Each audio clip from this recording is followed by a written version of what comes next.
Bye vasculitis. It is simply means inflammation of the blood vessel. ठीक है, अगर blood vessel की inflammation हो जाए तो उसको हम क्या कहते हैं, वास्कुलाइटिस। यहाँ पे लेके इन्फ्लेमेशन ऑफ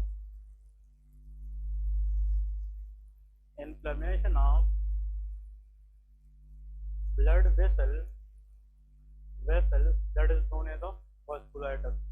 अब ब्लड वेसल की इन्फ्लेमेशन होती क्यों है, बोले के causes, what are the causes of vasculitis. इसकी काजेस कौन कौन सी है। Number 1, infection. अगर ब्लड के अंदर बैक्टीरिया या वायरसेस हो और वो ब्लड के अंदर डायरेक्ट जाकर अपॉर्चुनिटी पाए, उसको मौका मिले और वो वेसल को क्या कर सकते हैं, डैमेज। तो infection is one of the cause of vasculitis. ठीक है। Number 2, trauma. ठीक है, अगर बाहर से कोई ट्रोमा हो जाए, कोई इंजरी हो जाए, तो उसमें भी वेसल इन्वॉल्व हो सकता है कि नहीं, ट्रोमा हो सकती है। Number 3, toxin. इधर प्लीज फोकस करें, बात नहीं। टॉक्सिन, कोई भी टॉक्सिन है, कोई पॉइजनस चीज बंदा खाए या कोई भी टॉक्सिन है, अनवांटेड मटेरियल, तो वो भी वेसल को डैमेज कर सकती है। तो infection can cause vasculitis, trauma and toxin. और इसके बाद लेके नंबर 4, ऑटो इम्यून डिजीजेस। क्या होती है, ऑटो इम्यून डिजीजेस। मतलब कभी कभार बॉडी की जो इम्यून सिस्टम है वो मिस्टेकनली वेसल के खिलाफ रिएक्ट करके उसको क्या करता है, डैमेज करता है। तो the group of diseases in which own immune system react against blood vessels they are called auto immune diseases. और वास्कुलाइटिस में ये बात याद रखें कि 80% causes are auto immune diseases. तो अगर एग्जाम में आ जाए कि the most common cause of vasculitis, मतलब मोस्ट कॉमनली वेसल की जो डैमेज है वो किस वजह से होती है, ऑटो इम्यून डिजीज की वजह से। हम लेके टाइप्स के बारे में, इसकी टाइप्स कौन कौन सी है। ठीक है, first is called large size या लार्ज वेसल वास्कुलाइटिस। ठीक है, इसका मतलब ये है कि वास्कुलाइटिस को हम डिवाइड करते हैं depending upon the size of vessel involved. Body के अंदर कुछ वेसल लार्ज साइज के होते हैं, कुछ स्मॉल साइज में होते हैं और कुछ स्मॉलर साइज में होते हैं। तो अगर लार्ज वेसल की इन्फ्लेमेशन हो जाए तो क्या कहते हैं, लार्ज वेसल वास्कुलाइटिस। एक्चुअली इयोटा की बात कर रहे हैं, इयोटा और इसकी ब्रांचेस, ये सारी की सारी क्या है, लार्ज वेसल से। फिर नेक्स्ट है मीडियम वेसल वास्कुलाइटिस। जो मीडियम साइज वास्कुलाइटिस है इसमें कोरोनरी आर्टरी है, पल्मोनरी आर्टरी है, तो those vessel are considered as a medium size vasculitis. And some vessel are very very small, they are called small size vasculitis. तो vasculitis के अंदर भी आप लोगों को मैं बताऊं, if someone asks how many questions, so 4 to 5 MCQ questions from this topic. This is really important for the CBS exam. Vasculitis से 4 या 5 MCQ जरूर आते हैं, क्योंकि वास्कुलाइटिस को भी हम डिस्कस करेंगे इसकी टाइप की बुनियाद पे। कुछ वास्कुलाइटिस में लार्ज वेसल इन्वॉल्व होती है, फॉर एग्जांपल एओर्टा और इसकी ब्रांचेस, ये कौन से वेसल होते हैं, लार्ज वेसल होते हैं। फिर कुछ मीडियम साइज वास्कुलाइटिस है और कुछ क्या है, स्मॉल साइज वास्कुलाइटिस है। तो सबसे पहले अभी हम टारगेट करेंगे कि लार्ज वेसल वास्कुलाइटिस कौन सी है, क्या है, कौन सी साइज की भी वेसल अगर इन्वॉल्व हो उसमें 80% जो रोल प्ले करना होगा वो किसमें होगा, ऑटो इम्यून डिजीज में। ठीक है, तो ऑटो इम्यून डिजीज मेल में ज्यादा होती है कि फीमेल में, ये फीमेल सेक्स के अंदर ज्यादा होती है। ऑटो इम्यून इन्वॉल्वमेंट या कभी कभार जो अपना इम्यून सिस्टम एबनॉर्मली रिएक्ट करता है टिश्यूज के खिलाफ, वो 80% फीमेल में होती है एज कम्पेयर टू मेल। तो वास्कुलाइटिस के 80% चांसेस भी किसमें होती है, फीमेल में होती है।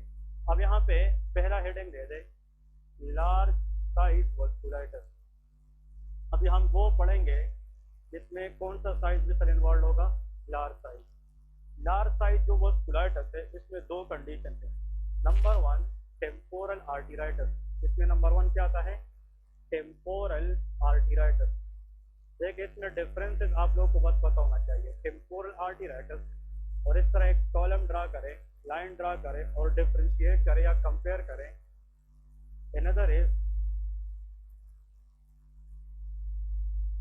What is this word, Takayasu arteritis. ठीक है, ये दोनों याद रखना है, temporal arteritis and Takayasu arteritis. ये दोनों हमारे पास कौन से साइज वेसल है, लार्ज साइज वास्कुलाइटिस है। ठीक है, इसमें point to be noted, it is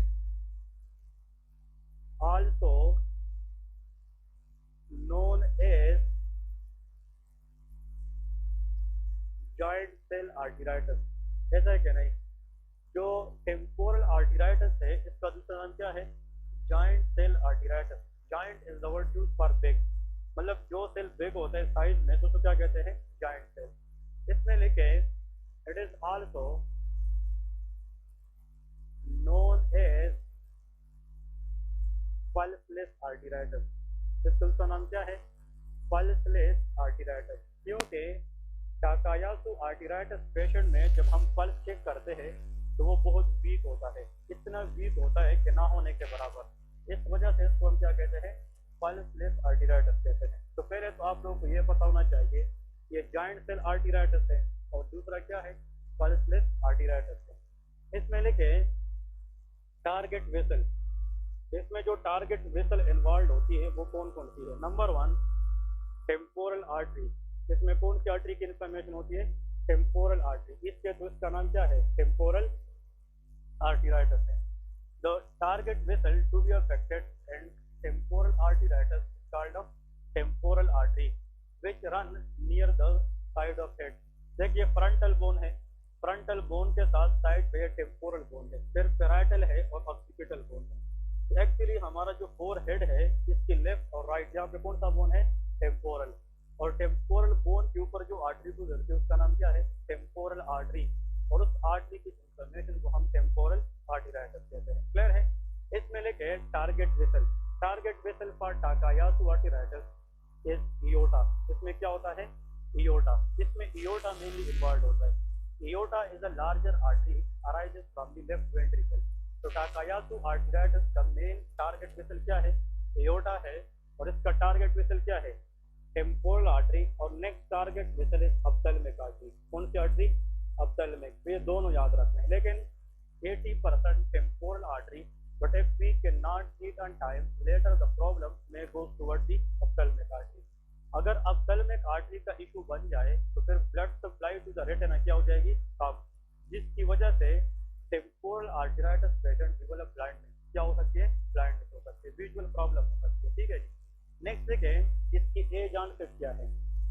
as onset, ठीक है। Temporal arteritis that usually affect older people. ये किसमें होती है? Older people. यहाँ पे लेके ओल्डर स्पेशली फीमेल्स के अंदर मोर देन एज ऑफ 50 याद रखें। क्लियर है? मतलब जो फीमेल, अब इसका एक क्लू बन गया है, प्लीज रिमेंबर दिस क्लू कि any female who is age is more than 50 presented with unilateral temporal headache. किसके साथ आएगी? Temporal headache. और यहाँ पे जब आप हाथ रखते हैं तो फीमेल को टेंडरनेस है। Tenderness mean pain. इसका मतलब 50 प्लस फीमेल है, उसकी लेफ्ट या राइट साइड पे टेम्पोरल हेडेक है और टच करने से उसको ज्यादा पेन होता है। इसका मतलब यहाँ पे लोकल आर्टरी की इंफ्लेमेशन हो सकती है। That should be which artery? Temporal artery. ठीक है ना? ये क्लू आप लोगों को आना चाहिए। इसमें टाकायासु आर्टराइटिस में इसमें मिडिल एज फीमेल इन्वॉल्व होती है। क्या? Middle age female. इसमें most likely middle age female mean less than age of 40 year. मतलब 40 ईयर से पहले पहले, मतलब 30-40 के दरमियान किस चीज का रिस्क ज्यादा होता है? टाकायासु आर्टराइटिस। लेकिन 50 और 60 के दरमियान किसका रिस्क ज्यादा होता है? टेम्पोरल आर्टराइटिस की रिस्क ज्यादा होती है। ठीक है जी। नेक्स्ट देखिए क्लिनिकल फीचर्स। इसके क्लिनिकल फीचर्स क्या है? Clinical features of temporal arteritis. हाँ जी, U/L स्टैंड फॉर यूनिलेटरल। ठीक है? UL मतलब क्या है? यूनिलेटरल, एक साइड की। ठीक है? Unilateral temporal headache. Temporal headache. Why? Because temporal artery present in temporal area. तो इन फीमेल में या तो लेफ्ट साइड की या राइट साइड की कौन सी हेडेक होगी? टेम्पोरल। इस एरिया पे हेडेक को हम क्या कहते हैं? Temporal headache. ये लोग कहते हैं कि ना उसको फ्रंट में दर्द है, बैक साइड पे, लेकिन साइड पे यहाँ पे बहुत ज्यादा शदीद दर्द है और इस एरिया को हम कौन सा एरिया कहते हैं? टेम्पोरल। इसको टेम्पोरल हेडेक होगी। नंबर 2, इन फीमेल्स के अंदर another very important point to remember, jaw claudication या जॉ क्लैडिकेशन। इसमें क्या होती है? Jaw claudication. Jaw claudication mean jaw pen.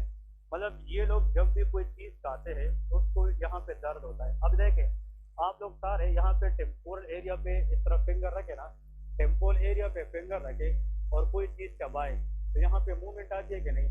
अगर यहाँ पे टेम्पोरल आर्टरी इन्फ्लेम्ड है तो फिर बंदा कोई भी चीज क्या पाएगा, तो यहाँ को जोर लगेगा कि नहीं, और यहाँ की जो पेन है वो बंदा कहाँ पे फील करेगा, जाग पे फील करेगा, जिसको हम जाग क्लाउडिकेशन कहते हैं। क्लियर है। नेक्स्ट देखें, ब्लरिंग ऑफ विजन किसके साथ आ सकती है, blurring of vision if ophthalmic artery is involve. In female में ऑप्थेल्मिक आर्टरी भी इन्वॉल्व होती है, और इन फीमेल में टेम्पोरल आर्टरी के साथ जो नर्व गुजरती है वो ऑप्टिक नर्व है।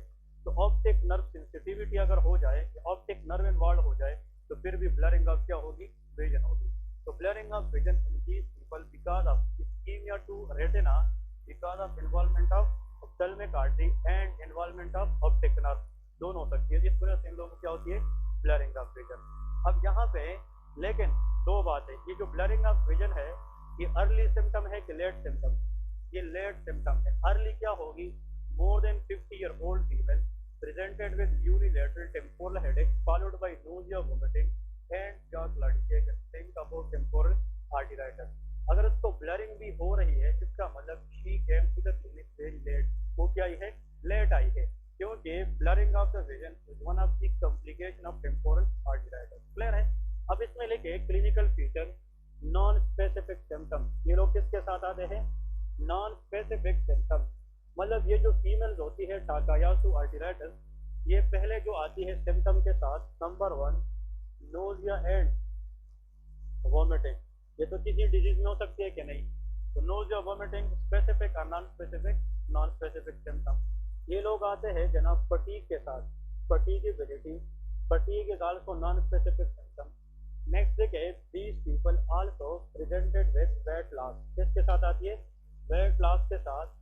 लेकिन सबसे इम्पोर्टेंट जो क्लू है इन लोगों में, there is very very weak pulses, इन लोगों में क्या होती है, वीक पल्सेस। इन लोगों में जब हम रेडियल पल्स चेक करते हैं तो वो ना होने के बराबर होती है, और वीक पल्स से मुराद है इन लोगों की एओर्टा इन्वॉल्व होती है। तो जब एओर्टा इन्वॉल्व है तो ब्लड सप्लाई आगे जाना कम हो जाएगा, क्योंकि लेफ्ट वेंट्रिकल से ब्लड लेना किसका काम है, aorta. If aorta is having inflammation तो उससे आगे ब्लड कम देगा, और आगे ब्लड का मतलब पूरी बॉडी को मिलेगा कम, और उनमें से एक रेडियल आर्टरी है।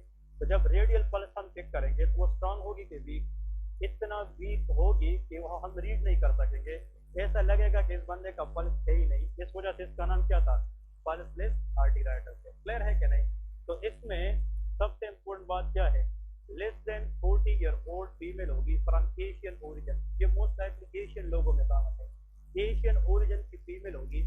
स्पेसिफिक सिम्टम उसमें कुछ भी नहीं होंगे, नॉन स्पेसिफिक सिम्टम के साथ आएगी, लेकिन on examination the pulse will almost zero. Think about vasculitis which is known as Takayasu arteritis. अब अयोटा क्या है, आर्टरी है, आर्टरी की इन्फ्लेमेशन को हम क्या कहते हैं, आर्टेराइटिस। की first time was diagnosed by a surgeon known was Takayasu, इसलिए ये बंदे का नाम है, इसको क्या कहते हैं, टाकायासु आर्टेराइटिस कहते हैं। बात समझ गए क्या नहीं। अब टेम्पोरल आर्टेराइटिस के अंदर देखिए इन्वेस्टिगेशन, इसके हम इन्वेस्टिगेशन कौन कौन से करेंगे, what are the investigation we should done for the temporal arteritis, और इन्वेस्टिगेशन इसकी भी पढ़ेंगे। तो पहले तो लेके इन्वेस्टिगेशन,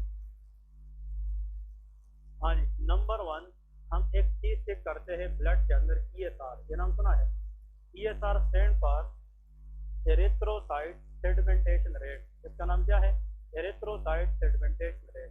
ESR ये नॉर्मल से रेज होगा, क्या होगा, रेज। अब आप लोग कहोगे कि ESR क्या है, it is a component in the blood investigation which shows inflammatory condition.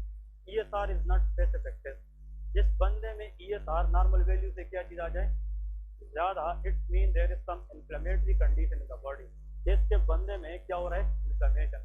ये टेम्पोरल क्या है, आर्टेराइटिस, तो उसमें इन्फ्लेमेशन है कि नहीं, तो इस बंदे का क्या रेज होगा, ESR। इसमें इन्फ्लेमेशन है कि नहीं, हाँ जी, आर्टेराइटिस है कि नहीं, तो इस बंदे में भी ESR क्या होगा, रेज होगा। ESR तब रेज होता है बॉडी के अंदर when there is some inflammatory condition, ये क्या शो करता है, इन्फ्लेमेटरी। स्पेसिफिक टेस्ट और non specific, non specific test है, ठीक है।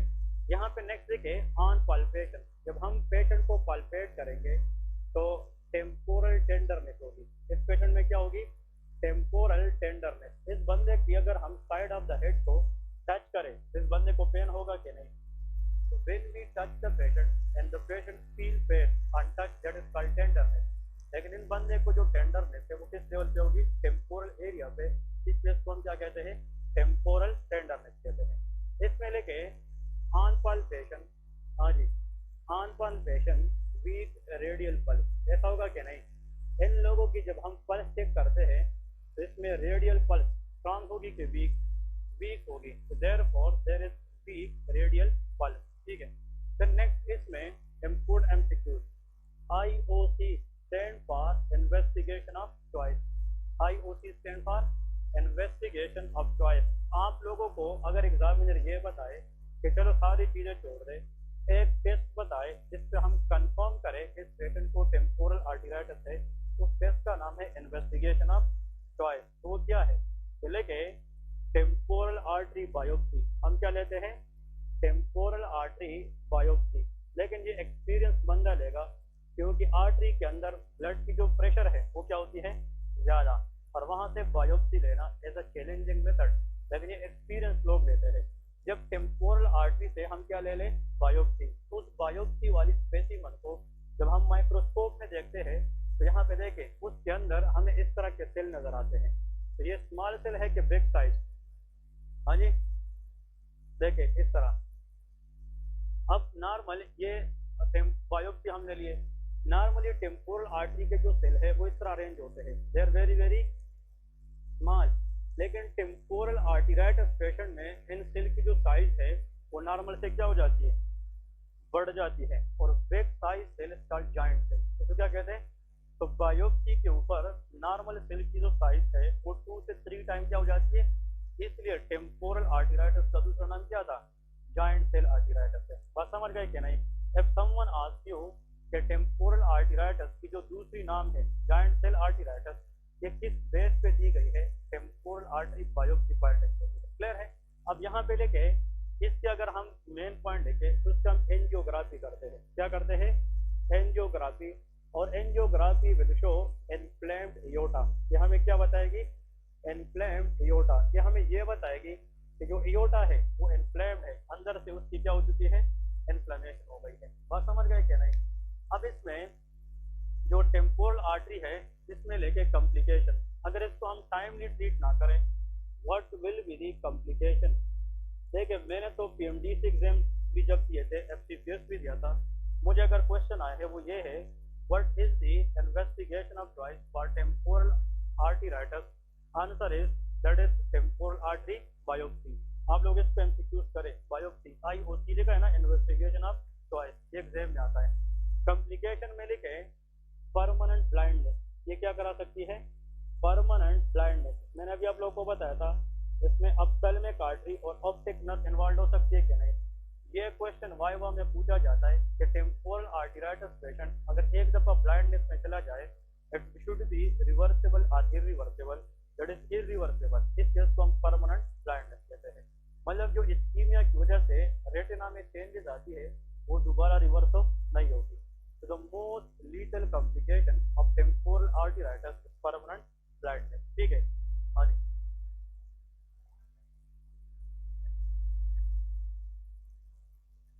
ओके, अगर इनिशियली आपको पता चले कि patient only have blurring of vision, इसका मतलब the patient came very very early in the diagnosis, तो उसकी फिर रिवर्सिबिलिटी चांसेस है, बट वंस ब्लाइंडनेस अगर तो उसको दोबारा रिकवर करना इम्पॉसिबल है। तो initial in the course we can do some changes, we will give steroid, इसलिए देते हैं कि ऑटो इम्यून डिजीज की वजह से, ताकि हम ऑटो इम्यून रिएक्शन को क्या करें? कम करें। उससे फिर बंदा ठीक हो सकता है, लेकिन once the patient develop blindness उसका फिर रिकवरी इम्पॉसिबल है, क्योंकि blindness and temporal arteritis is a big heading that is always permanent, इसको इरिवर्सिबल कहते हैं। क्लियर है? ये बहुत इंपॉर्टेंट है। और यहाँ पे लेके टाकायासु आर्टेरियाइटिस के अंदर नंबर 1 इस्कीमिया, ये हर जगह की क्या कराती है? इस्कीमिया। इस्कीमिया मीन के हर आर्गन को ऑलमोस्ट ब्लड सप्लाई क्या हो जाती है? कम, decrease blood supply called ischemia. और अगर इस्कीमिया हो जाए तो मल्टीपल आर्गन डिस्फंक्शन, इसको क्या कहते हैं? MOD, multiple organ dysfunction. और अगर मल्टीपल आर्गन डिस्फंक्शन हो जाए तो there will be multi systemic failure, हो सकती है क्या नहीं? तो इसमें बहुत सारे सिस्टम की क्या हो जाती है? फेलियर हो जाती है। क्लियर है कि नहीं? तो एक्चुअली इन केसेस के अंदर ये इम्पोर्टेंट है। और इस्कीमिया टू द आर्गन, अगर आर्गन को इतना ब्लड ना मिले कि जिससे हम उस आर्गन की क्या करें, डिमांड को पूरी करें, तो सिस्टम फेल हो जाएगा, जिसको हम कहते हैं शॉक। क्या कहते हैं? Shock. That is hypovolaemic shock, कि जो वॉल्यूम ऑफ द ब्लड है वो इतना कम है कि जिससे वो आर्गन की डिमांड को पूरी नहीं कर सकती, तो फिर आर्गन काम करना छोड़ देगा, जिसको हम हाइपोवोलेमिक शॉक कहते हैं। The one very important complication of temporal arteritis is permanent blindness. इसका अगर आप लोगों ने याद रखना है, hypovolemic shock which lead to multi organ damage. ठीक है, अब लेके व्हाट इज द ट्रीटमेंट, इसकी ट्रीटमेंट हम क्या करेंगे, what is the treatment option. हाँ जी, what is the most common cause of temporal arteritis? Auto immune disease. तो हम ऐसा ड्रग देंगे जिससे हम इम्यून सिस्टम को क्या करें, सप्रेस करें, और वो ऑटो एंटीबॉडी को भी क्या करें, काम। तो लेके हाई डोज कार्टिकोस्टेरॉइड देते हैं। जो हाई डोज कार्टिकोस्टेरॉइड है, they will suppress immune system. ऐसा है क्या? नहीं, कार्टिकोस्टेरॉइड, और ये सप्रेस करेगी किस चीज को, इम्यून सिस्टम को, और वो एंटीबॉडी फायरिंग को कम करेगी, इससे टिश्यू डैमेज भी क्या हो जाएगा, कम हो जाएगा। और अगर किसी ने लिखना है which one the best is prednisolone, कौन सा कहते हैं, प्रेडनिसोलोन, ये नाम सुना है क्या? नहीं। तो prednisolone is a steroid which is a stronger immunosuppressive. ये इम्यून सिस्टम को सप्रेस करके एबनॉर्मल एंटीबॉडी फायरिंग को क्या करेगी, वो काम करेगी।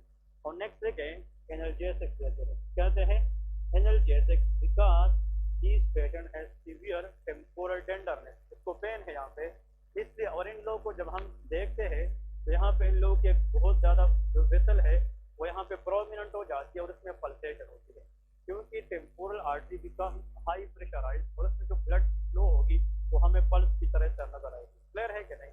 उसके लिए हम पेन किलर देंगे, it is called off analgesic. इसमें अगर ट्रीटमेंट देखें तो इसका मोस्ट कॉमन काज क्या है, अगेन ऑटो इम्यून डिजीज, तो हाई डोज कार्टिकोस्टेरॉइड। देखें दोनों की जो अप्रोच के पार्ट ट्रीटमेंट वो क्या है, सेम है, क्योंकि दोनों की कॉजेटिव एजेंट भी क्या है, वो सेम है, तो दोनों की ट्रीटमेंट अप्रोच भी बिल्कुल ए टू जेड क्या है, वो सेम। ठीक है, तो complication is different, vessel involvement is different, therefore presentation of the patient is different. तो देखें अब मैं दो चीजें बताऊंगा। गुड स्टूडेंट वो होता है जो टीचर की 2-3 बातें याद करे, एग्जाम में परफॉर्म करे। वो क्या है, अगर एक फीमेल है उसकी एज मोर देन 50 है, नंबर 1 क्या है, more than 50, presented to you in the clinic with complaint of unilateral temporal headache, और इसके साथ उसको जॉ क्लैडिकेशन है, और साथ में उसका इन्वेस्टिगेशन ये बता रहे हैं इसका ESR क्या है, ज्यादा है, तो that is temporal arteritis. Confirm करने के लिए हम टेम्पोरल आर्टरी बायोप्सी करते हैं। What you will suspect, joint cell, उसमें हमें क्या नजर आना चाहिए, joint cell mean big cell in the temporal artery. अगर एक फीमेल है वो 30 ईयर ओल्ड है, 35 ईयर ओल्ड है, presented with fatigue, presented with muscular pain, presented with nausea and vomiting, weight loss, these are non specific symptoms, लेकिन उसकी जनाब ये कंप्लेंट है कि वो बिल्कुल काम कर नहीं सकती, घर में झाड़ू भी लगाती है तो 2 मिनट के बाद वो थक जाती है, मतलब इनएबिलिटी टू वर्क प्रॉपरली। और इससे अगर हम पल्स चेक करें तो वो ना होने के बराबर हो। और एंजियोग्राफी ये बताए कि इसकी जो एयोर्टा है वो भी क्या है, इन्फ्लेम्ड है, दैट इज टाकायासु आर्टरीराइटिस। इन लोगों की जो पल्स है वो बहुत वीक होता है, ना होने के बराबर, इस वजह से इसको हम पल्सलेस आर्टरीराइटिस कहते हैं। बातें समझ गए कि नहीं? तो दो बातें, more than 50-year-old female with unilateral temporal headache, think about temporal arteritis. Less than 40-year-old female present with weak pulse, think about Takayasu arteritis. बस तरह दो 3 चीजें हैं जो एग्जामिनर आप लोगों से पूछते हैं। ठीक है, दोनों में जो कॉम्प्लिकेशन है वो टेम्पोरल आर्टरीराइटिस की बहुत ज्यादा डेंजरस है, that can cause permanent blindness. ठीक है, अब इसके बाद लेके medium size vasculitis. Medium size वस्कुलाइटिस कौन कौन सी है?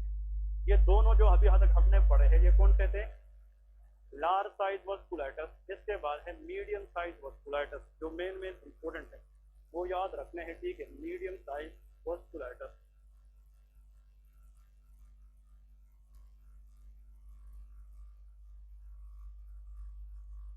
Medium size vasculitis, medium size vasculitis actually it is 3 types. ये कितनी होती है, 3 होती है। ठीक है, इनमें से अगर हम टेबल के जरिए देख ले, first one is called Kawasaki disease. ये तो मैंने क्लिनिकल वालों को पढ़ाया भी था, सीड्स में याद है कि नहीं? That is Kawasaki disease. Kawasaki motorcycle तो याद है ना? That is Kawasaki disease. Kawasaki motorcycle याद रखे, हाँ ठीक है ना। फिर इसके बाद the next condition is called poly arteritis nodosa. अजीब नाम है, ठीक है, पोली आर्टेराइटिस नोडोसा, PAN, ठीक है ना। और आखिर में burger disease, burger disease, burger disease. और एक होते BERGER, वो है बर्गर डिजीज, वो अलग चीज है। बर्गर पिज्जा डिजीज अलग है, ठीक है ना। वो हम CT में पढ़ेंगे कि बर्गर डिजीज, उसको IgA नेफ्रोपैथी भी कहते हैं, लेकिन ये बर्गर डिजीज है, ठीक है। इसमें मेन पॉइंट ये है कि इनमें सबसे पहले कि कावासाकी डिजीज में लिखे कि age affected less than 4 year old child, number 1 point. Kawasaki disease usually कितने साल से कम उम्र बच्चों में होता है? 4 ईयर ओल्ड से कम उम्र बच्चों में, नंबर 1 पॉइंट। नंबर 2, इसमें जो टारगेट वेसल इफेक्ट होगा वो कौन से साइज का होगा? Medium size, and that is coronary artery. Which artery? Coronary artery, very important one. The most common artery which is affected in Kawasaki disease is called off coronary artery. और इस artery का काम heart को blood supply देना है। अगर ये artery involve हो जाए तो blood supply to the heart कम हो सकती है कि नहीं? तो ये भी एग्जाम में आता है कि 4 साल से कम उम्र बच्चे में अगर एंजाइना का इशू है तो वो कौन सा डिजीज है? कावासाकी डिजीज है। ये बहुत इंपॉर्टेंट है, ठीक है। अब ये क्या कराता है, देखिए, दिस इज कोरोनरी आर्टरी, ठीक है, कोरोनरी आर्टरी। ये तो वस्कुलाइटिस है, इन्फ्लेमेशन अब क्या है? वेसल है, लेकिन किस वेसल की इन्फ्लेमेशन है?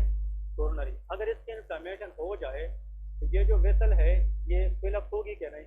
और फिलअप की वजह से इसकी वॉल बाहर की तरफ निकलेगी क्या ना? This out pouching is called aneurysm. इसको क्या कहते हैं? Aneurysm. so that is called coronary artery aneurysm। Blood की जो फ्लो है अब वो नॉर्मल रहेगी कि एबनॉर्मल? और कुछ ब्लड इसके अंदर स्टे करेगी कि नहीं? और इस स्टेसिस की वजह से यहाँ पे थ्रोम्बस के चांसेस ज़्यादा होगी कि नहीं? और इस थ्रोम्बस की वजह से अगर ये बढ़ता जाए तो आगे blood flow to the heart क्या होगी? कम। The most common cause of MI in a age less than 4 year old child is known as Kawasaki disease. वैसे जो हार्ट अटैक होते हैं MI, मायोकार्डियल इंफार्क्शन, ये ओल्डर लोगों में कॉमन है कि बच्चों में? ओल्डर हार्ट अटैक के ज़्यादातर लोग 40 प्लस या 50 प्लस होते हैं, लेकिन 4 साल से अगर कम उम्र बच्चे में हार्ट अटैक हो जाए, सोचने वाली बात है। न वो स्मोक करता है, न वो डायबिटिक होता है, न उसमें डायबिटीज़ होती है, न वो हाइपरटेंशन होता है। तो 4 साल से कम उम्र बच्चों में अगर हार्ट अटैक की एक वजह हो सकती है तो क्या है? Kawasaki disease. Because this disease affects coronary artery, which lead to coronary artery aneurysm. Aneurysm increase the risk of thrombosis. Thrombosis will decrease blood supply to myocardium, lead to heart attack. ये क्या करा सकती है? Heart attack करा सकती है। ये बात समझ गए क्या नहीं? इसके बाद लिखे क्लिनिकल फीचर्स। इसके क्लिनिकल फीचर्स क्या है? What are the clinical features of Kawasaki disease? Number 1, इन लोगों को जब हम देखते हैं तो इन लोगों की जो आईज है वो रेड होती है बिकॉज ऑफ कंजक्टिवाइटिस। किस वजह से? Conjunctivitis. Inflammation of mucous membrane in the eye is called conjunctivitis which lead to red eye. इसकी वजह से इन बच्चों की जो आंखें हैं वो क्या होती है? सुर्ख होती है। तो कंजक्टिवाइटिस के सामने ब्रैकेट में लिखे रेड आई, इसकी वजह से क्या हो जाती है? Red eye. Number 2, rashes on the body. इन बच्चों की पूरी बॉडी पे रेड कलर की क्या बन जाती है? रैशेस बन जाती है, क्योंकि ऑटो इम्यून डिजीज है, उसमें कुछ एंटीबॉडीज कोरोनरी आर्टरी की बजाय स्किन को डैमेज करती है, that will lead to rashes on the body. फिर नेक्स्ट है एडिनोपैथी। क्या कराती है? Adenopathy. It means lymph adenopathy. Kawasaki disease बच्चों के अंदर सर्वाइकल लिम्फ नोड इन्वॉल्व हो जाते हैं, इसको कहते हैं किल्टिया, ठीक है। इन बच्चों यहाँ पे जब हम पल्पेट करते हमें बाल लाइक स्ट्रक्चर फील होती है।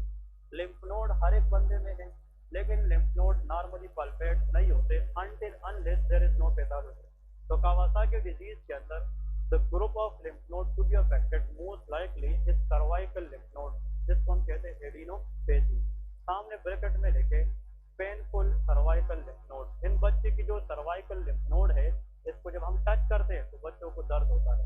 तो painful cervical lymph node involvement known as adenopathy. Clear है? ये लिख दिया कि नहीं? ब्रैकेट में लेके painful cervical lymph node, that's it. ठीक है, ये एडिनोपैथी। फिर नेक्स्ट लिखे स्ट्रॉबेरी अपीयरेंस ऑफ टंग। इन बच्चों में क्या होता है?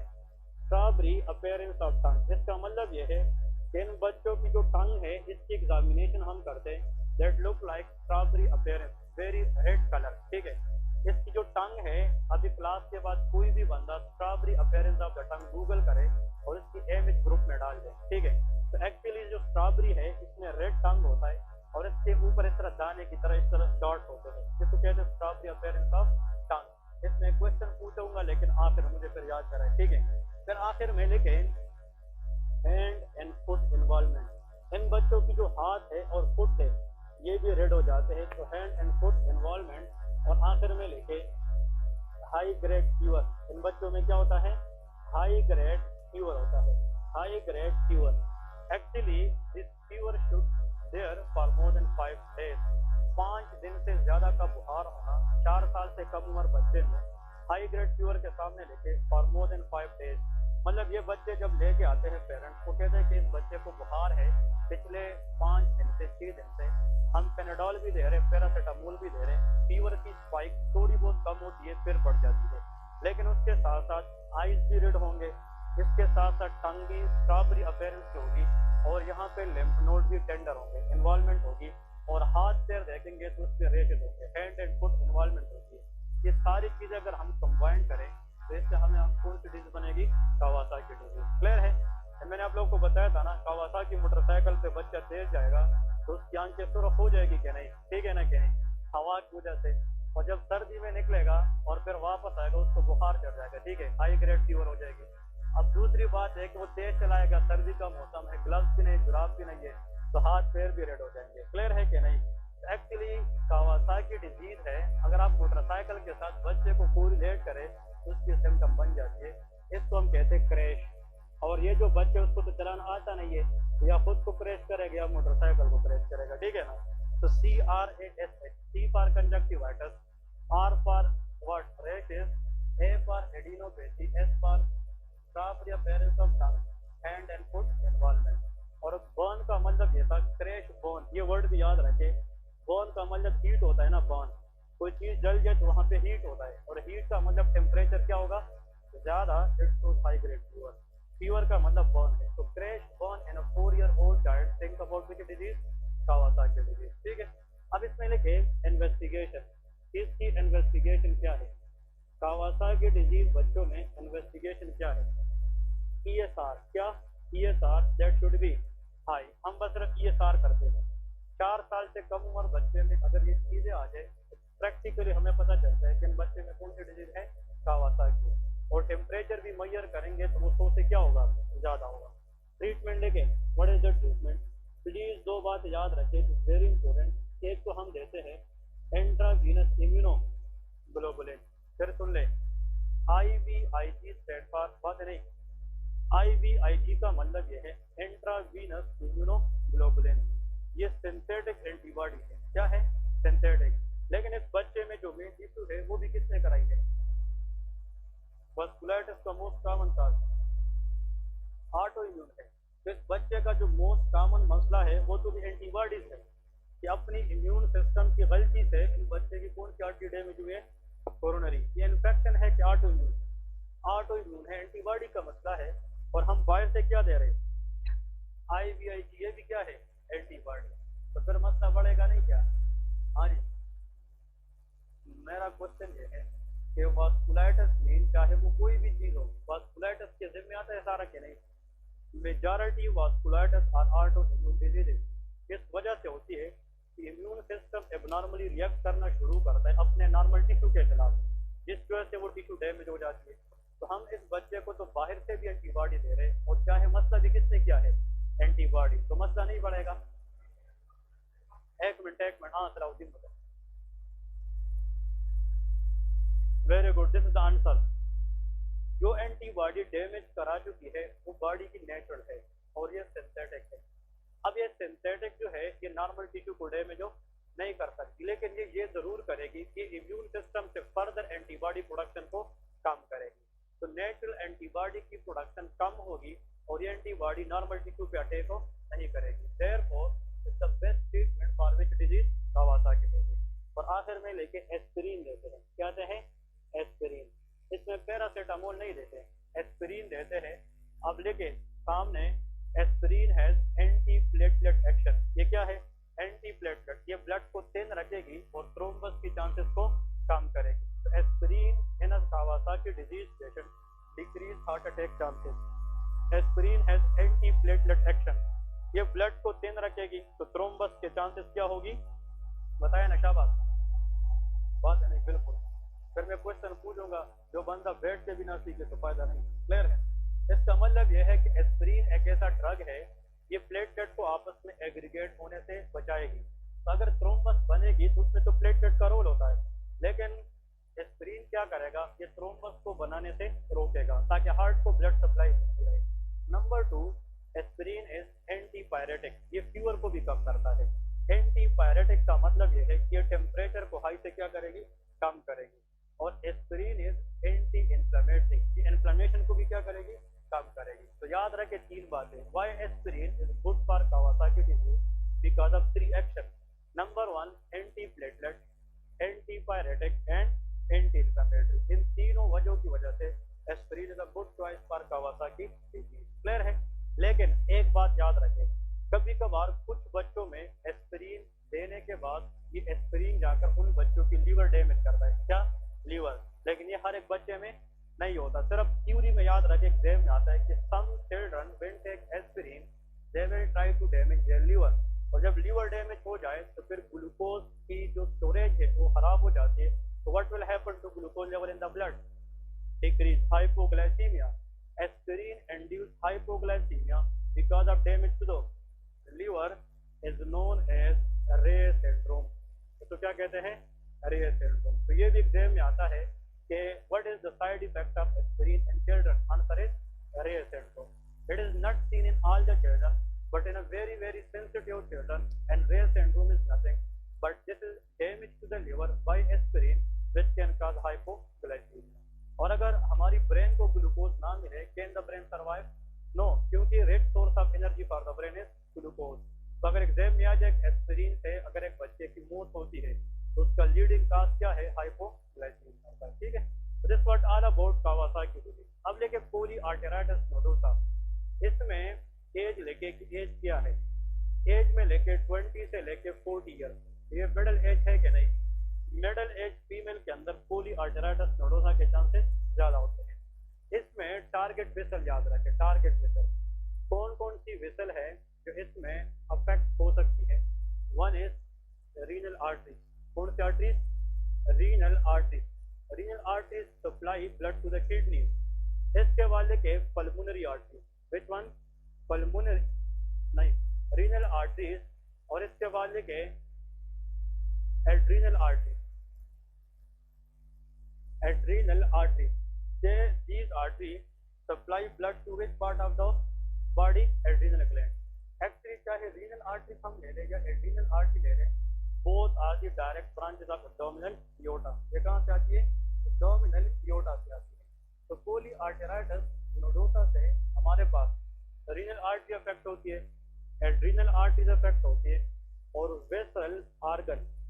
vessel organ mean internal organ को जितनी भी छोटी छोटी वेसल जाती है वो भी अफेक्ट हो जाती है। लेकिन यहाँ पे एक पॉइंट एमसीक्यू याद रखें, but pulmonary artery supply blood to lungs are typically paired. ये क्या होती है? पेयर्ड होती है। इसका मतलब यह है कि पल्मोनरी आर्टरी इसके अंदर इन्वॉल्व नहीं होती। बात समझ गए क्या नहीं? इस कंडीशन से क्या पता चलता है? वर्ड नाम क्या है? शाबाश। हाँ, word is this name? Polyarteritis nodosa. Poly का मतलब मेनी, ज्यादा, आर्टेराइटिस इन्फ्लेमेशन ऑफ, कि ये ऐसा डिजीज है जिसमें एक से ज्यादा आर्टरी की इन्फ्लेमेशन होगी। उसमें रीनल भी है, एड्रीनल भी है, वेसल आर्गन की भी, एक आर्टरी के ज्यादा, तो पॉलीआर्टेराइटिस है। और उस वेसल के अंदर छोटे छोटे बाल लाइक नोडल्स बन जाते हैं, इसलिए उसका नाम क्या है, नोडोसा। अगर उसमें से एक वेसल स्प्रेड होती है तो ये क्या है, पल्मोनरी आर्टरी। अब आप लोग कहोगे इसका एग्जाम्पल क्या आता है, all of the following vessel regarding pulmonary art, all of the following regarding polyarteritis nodosa are highly affected except answer will be pulmonary artery, ये अफेक्ट नहीं होती। नेक्स्ट हम सिक्यूज लेके इसका जो आता है highly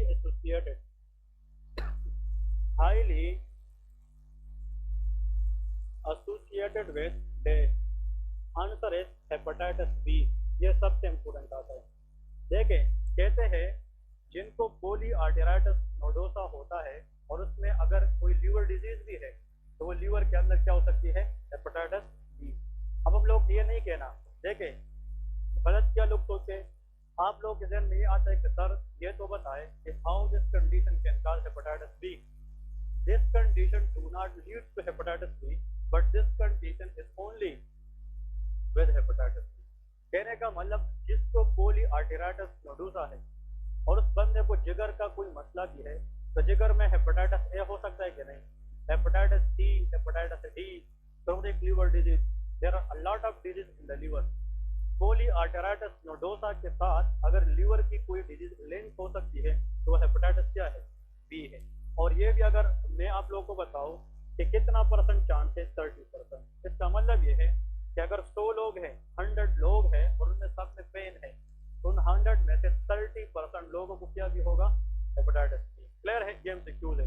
अब यहाँ पे एक क्वेश्चन आता है, वो क्वेश्चन ये है, patient is diagnosed for polyarteritis nodosa but now this morning the patient has pain in the right upper quadrant. कहाँ पे पेन है, राइट अपर।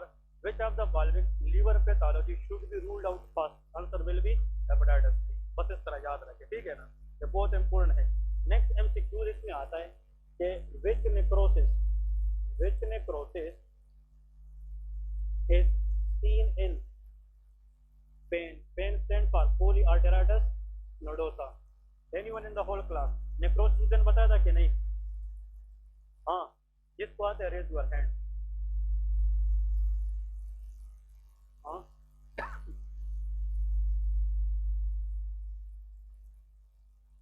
जिसको आंसर पता है raise your hand। अरे पुराना खाता देख ले, कोई तो नहीं, देख ले। हाँ आप बताएं, शाबाश बताएं, मोबाइल चेक करा के, शाबाश।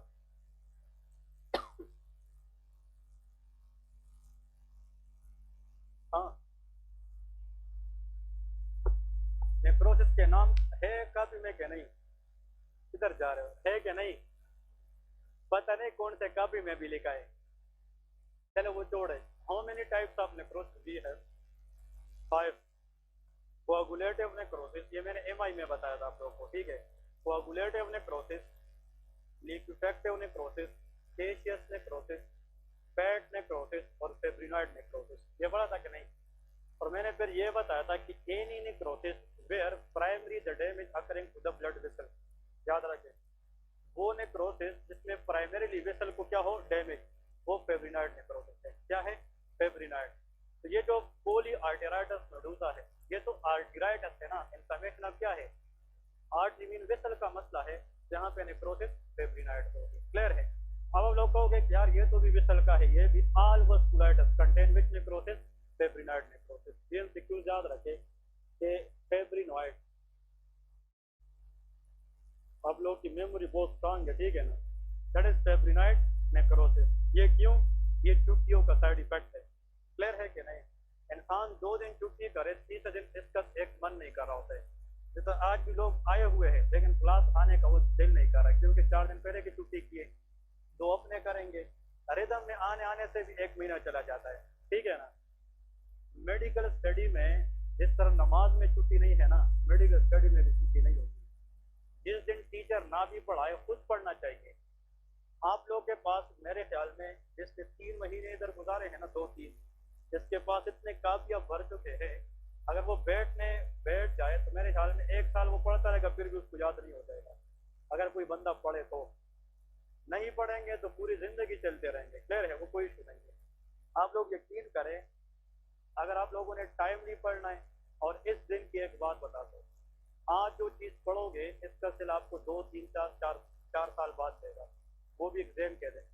खुदा न खास्ता अगर अल्लाह ना करे कोई भी बंदा एग्जाम में उसका पाँव फिसल गया, ठीक है, पाँव फिसल जाते हैं ना थोड़ा सा, मैं आप लोगों को कसम खा के कह सकता हूँ कि फिर रिदम में आना बहुत ज़्यादा मुश्किल होता है। इंसान यहाँ से डिसहार्ट हो जाता है कि मैं कभी नहीं कर पाऊंगा। अभी आप लोगों को मैं अगर कहूँ कि 24 घंटे पढ़े ना, आप लोग 24 48 घंटे भी पढ़ने को तैयार है, क्योंकि आप लोगों ने वो दिन देखी नहीं है, और अल्लाह कभी ना दिखाए। अल्लाह दिन दिखाए खुशी की सूरत में, ठीक है। जिसको फेलियर का सामना किया है ना, जिसने, हो गए थे, आज उसके बच्चे हो गए ना, फिर वो डर से ग्यारह नदी में कबर दे रहे हैं। ये फैक्ट है। आप लोगों ने मार्केट देखी नहीं है, मार्केट आप लोग तब देखेंगे जब डिग्री लेके आएंगे कि मार्केट में किस तरह का मेवा मिलता है, ठीक है ना। मार्केट में 20 साल पुराना मेवा भी चलता है।